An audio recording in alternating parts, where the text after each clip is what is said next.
For thousands of years, economic transactions required a physical anchor. Commerce was limited by the actual movement of a tangible asset from hand to hand. Over the last decade, we abandoned that physical weight. We are moving our money into high-velocity digital networks designed for constant flow. When India launched its unified payments interface, adoption was explosive. Monthly transactions jumped from 300,000 to 150 million in roughly a year, bringing digital ubiquity straight to informal street markets. This chart shows the decline of physical money in Canada. In 2009, 54% of daily purchases were made with cash. By 2021, that number had plummeted to 22%. Central banks and fintech companies openly encourage this transition. They are building fast payment systems and digital currencies to achieve maximum transaction speed, lower costs, and bring marginalized groups into the formal financial sector. This graph reveals a glaring paradox in the financial data. While daily cash usage for purchases is dying, the total amount of physical cash in circulation is currently at its highest level in 60 years. People are hoarding it. This hoarding is an instinctive human reflex. We are rushing headfirst into a frictionless economy, but we are holding on to physical bills because a world without financial friction feels inherently dangerous. The architecture of the new digital economy is explicitly designed to eliminate all transactional friction. The objective is to let capital move at the exact speed of thought. This diagram shows the two main systems driving this acceleration. Fast payment systems route your private bank money quickly through commercial nodes. Retail central bank digital currencies bypass commercial banks entirely, acting as a direct digital claim on the central bank itself. Both architectures successfully decouple the act of spending from physical reality. There are no physical limits on how much can be moved or how fast.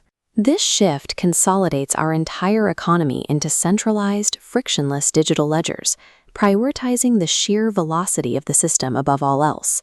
Researchers at McGill University highlight a behavioral concept known as the pain of payment. Physical cash enforces a psychological boundary. Paying with paper notes requires the tangible surrender of a physical asset.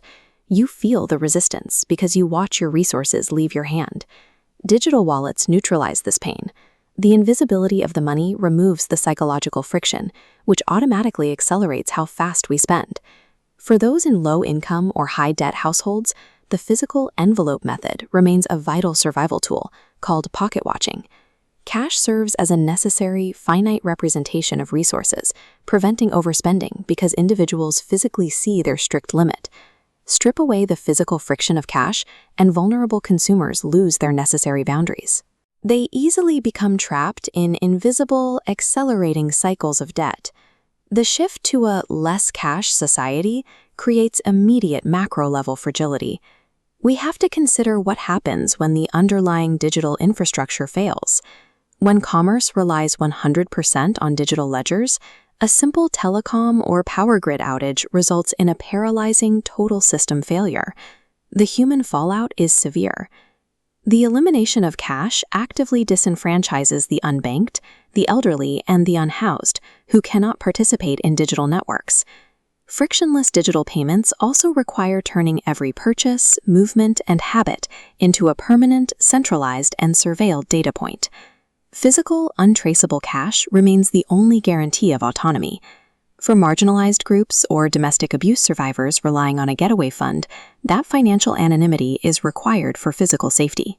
Physical cash functions as a vital public utility, a foundational layer that operates independently of the digital network. Cash is the necessary friction that protects our privacy and prevents insurmountable debt. When the digital ether goes dark, it is the only mechanism that keeps society alive.